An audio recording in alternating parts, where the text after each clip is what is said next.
पिछले करोड़ों वर्षों से प्रकृति अपनी प्रयोगशाला में एक शानदार रिसर्च लैब चला रही है। यहाँ मिलने वाली हर पत्ती, पंख, पंजा और यहाँ तक कि पंखदार बीज भी इसी प्रयोगशाला के पीढ़ी दर पीढ़ी हो रहे एडॉप्टेशन यानी अनुकूलनों का नतीजा है। आज हम जानेंगे कुछ ऐसे रोचक एडॉप्टेशन के बारे में जिनकी मदद से पेड़ पौधे और जानवर मुश्किल हालातों में भी जिंदा रहने में सक्षम हो पाए हैं और पता लगाएंगे कि हम इंसान इनके अनुभवों से क्या सीख सकते हैं। एडॉप्टेशन के अंतर्गत जीव अपने आप को पर्यावरण के अनुरूप ढाल लेते हैं। इनका एक जेनेटिक आधार होता है और ये प्राकृतिक चयन के चलते विकसित होते हैं। कुछ अनुकूलन हमें दिखाई देते हैं, जैसे ऊंट की आंखों के लंबे आईलैशेस और उसकी कुबड़ एक्सट्रीम डेजर्ट में सरवाइव करने का उनका एक तरीका है। कैमेलियन की अपनी चमड़ी के रंग को परिवेश के हिसाब से बदलना एक शानदार अनुकूलन है। छुई मुई की पत्तियों को छूते ही वे तुरंत बंद हो जाती है। यह शाकाहारी जंतुओं से बचने का उनका एक अद्भुत तरीका है। इसी तरह से आर्कटिक फॉक्स का ठंड में सफेद और गर्मी में भूरे रंग का फर ओढ़ लेना सीजनल छलावरण का एक शानदार उदाहरण है। हर अनुकूलन अपने आप में एक बायोलॉजिकल इन्वेंशन है, लेकिन कुछ जीवों की यह जीवन यात्रा इतनी ड्रामेटिक है कि हमें एडॉप्टेशन की गहराई का पता ही नहीं लगता। चलिए अब हम ऐसे ही दो शानदार उदाहरणों पर गहराई से विचार करते हैं। बहुत पहले कैक्टस जैसे पौधे झाड़ीदार हुआ करते थे, सामान्य पत्तियों वाले और नरम तने के साथ। वैक्स रोज यानी कि पेरिस्किया एक्यूलेटा को हम आदिम कैक्टस के एक वंशज के रूप में मान सकते हैं। लेकिन जैसे जैसे कुछ क्षेत्रों में बारिश कम हुई, तापमान बढ़ने लगा, मिट्टी सूखने लगी और जीवों का सरवाइव करना मुश्किल हो गया। इन परिस्थितियों में शुरू हुआ एडॉप्टेशन का एक नया सफर। शुष्क वातावरण में इन पौधों की पत्तियां कांटों में बदल गई ताकि पानी का इवोपोरेशन कम हो और शाकाहारी जीव भी इन्हें न खा पाएं। तना मोटा और मांसल हो गया ताकि जो भी थोड़ी बहुत बारिश हो उसके पानी को संग्रह किया जा सके। जब पत्तियां ही नहीं रही तब तने को ही प्रकाश संश्लेषण यानी भोजन निर्माण का काम करना पड़ा और इनमें क्लोरोफिल विकसित हुआ। ये तो दिखने वाले एडॉप्टेशन थे।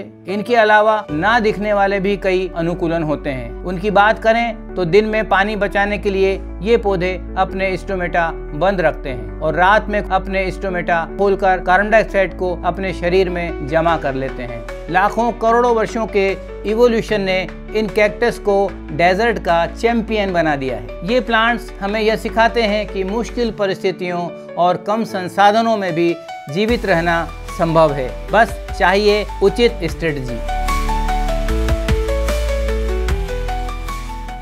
अब बात करते हैं एक दूसरे उदाहरण की। नाम है पेंगुइन।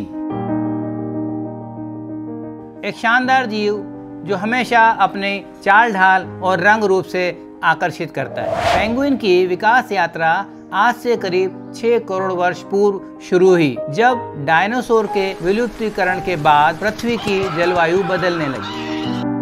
पेंगुइन मूल रूप से उड़ने वाले समुद्री पक्षियों से विकसित हुए हैं। जैसे जैसे तापमान गिरा और समुद्र में भोजन की उपलब्धता बढ़ी, उनके कुछ पूर्वजों ने उड़ने के बजाय तैरना शुरू कर दिया। शुरुआती पेंगुइन जिसे कुपूपू, जिन्हें डाइविंग बर्ड्स माना जाता है, न्यूजीलैंड में पाए जाते थे। उनके पैर और चोंच लंबी थी और पंख आज के पक्षियों जैसे थे, पर समय के साथ पंख बदलकर फ्लिपर्स में बदल गए, जिससे वे कुशल तैराक बन गए। शरीर स्ट्रीमलाइंड हो गया ताकि पानी में आसानी से गति कर सके। ठंड से बचने के लिए शरीर पर घना इंसुलेशन विकसित हुआ और एक अनोखा बिहेवियरल एडॉप्टेशन आया, हडलिंग, यानी समूह में एक दूसरे से सटकर गर्म बने रहना।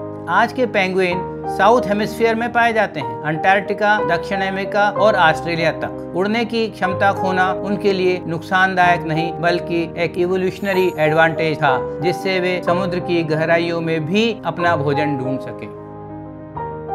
पेंगुइन में आए ये सब एडॉप्टेशन लाखों करोड़ों वर्षों में विकसित हुई सर्वाइवल स्ट्रेटजी है। पेंगुइन हमें सिखाते हैं कि टीम वर्क और फ्लेक्सिबिलिटी कैसे विषम परिस्थितियों में लाइफ सेविंग हो सकता है। इस तरह के एडॉप्टेशन अचानक उत्पन्न नहीं होते, ये इवोल्यूशनरी प्रेशर का नतीजा है। जो जीव एडॉप्ट कर पाए वो बचे और उनकी पीढ़ियां आगे बढ़ी। अब सवाल ये है कि आखिर ये सब हम क्यों सीख रहे हैं? क्योंकि नेचर के सॉल्यूशन टाइम टेस्टेड हैं, लाखों करोड़ों सालों में विकसित हुए हैं, और यहीं से आता है बायोमिमिक्री का आइडिया।